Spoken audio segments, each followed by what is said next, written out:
Chapter 1. Welcome to the Big Leagues. Kneeling down on the snow, I gasped for breath. Coughing, I ripped off the protective mask. The racking spasm overpowered my body and shook me as though a gorilla pummeled me with its fists. Even though I had a silicone rubber mask over my mouth, the airborne powdery snow bypassed the shield and penetrated my already weakened lungs. Attempting to suck in air through what felt like a straw, I coughed hard enough to hear my back crack. There, before me in the snow, was a bright crimson splotch of blood. Staring at this glaring stain in the otherwise perfect Antarctica whiteness drained the color out of my face.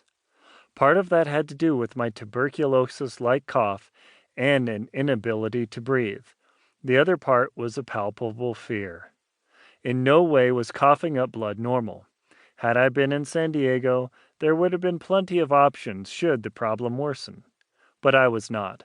I was thousands of miles away from any significant hospital anywhere on the globe. The constant dry cough and the absolute roaring of the tent buffeted by persistent 40-knot winds made sleep impossible. I felt glum. Crawling back inside the tent, I flopped down on my sleeping bag and lay there, my energy spent.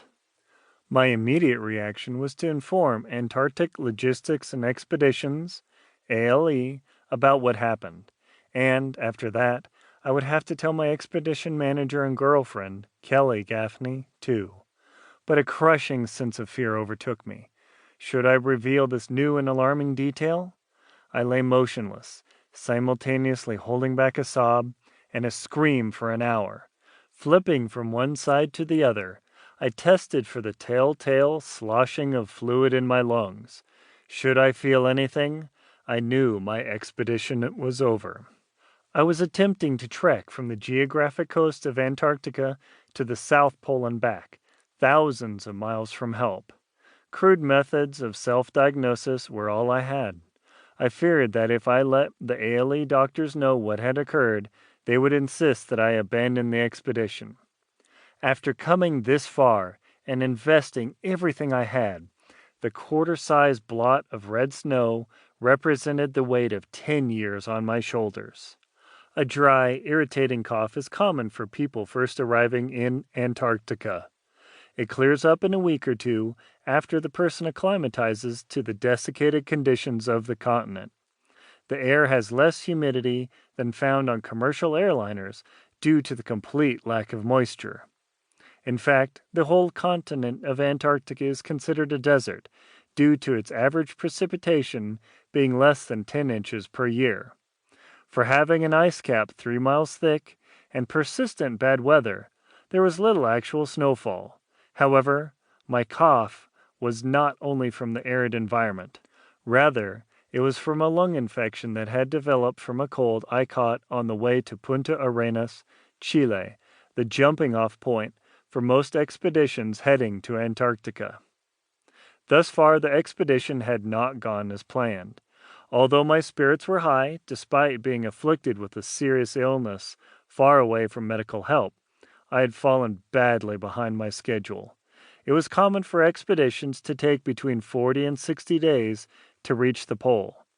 I had only 90 days not only to ski to the pole, a distance of over 700 miles, but to perform the return journey of the same distance.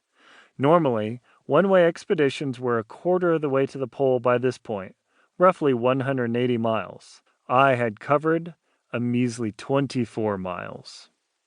Conditions had been nasty, making matters worse.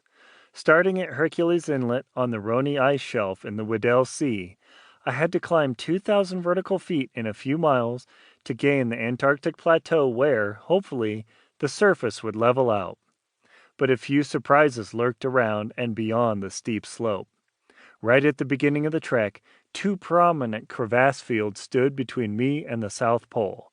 This meant that following a dog-leg path towards the Ellsworth Mountains was necessary before connecting with the route to the South Pole. It added a frustrating 20 miles to the expedition. Though the circuitous route was annoying, the acute real danger of dying in a crevasse fall